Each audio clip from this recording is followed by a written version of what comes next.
So there's a couple things that I'm just not too happy with. This section seemed to have a little bit more paint. You know, I think I puddled a little bit more paint. On this side, I will look back on the video to see what exactly happened. And I wanted to keep more of the straight pour here. I really love the center, but I lost most of it.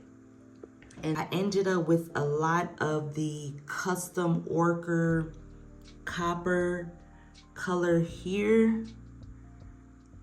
So, I mean, I really like this technique, how I did 4 puddles and I did a couple ring pours, a straight pour, maybe sort of a ribbon pour in each of the puddles and then stretched it out. So I was planning for the puddles to be in, like the pours to be in all 4 corners of the canvas.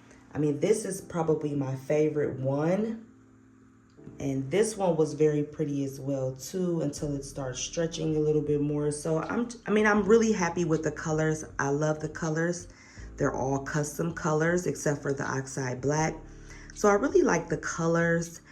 And my next painting is actually going to look exactly like this because I want to play around with it a little bit more, maybe add less of the actual pour that I'm going to do inside the puddle. So less paint there, so that when it stretches out, it'll be a little bit more minimalistic and there will be a little more detail. So yeah, stay tuned for that painting. And it may be more custom colors, not sure. May throw some Christmas colors in there, not sure. Stay tuned because I have a lot coming up. I have a lot that I want to do and I still am working on my next series.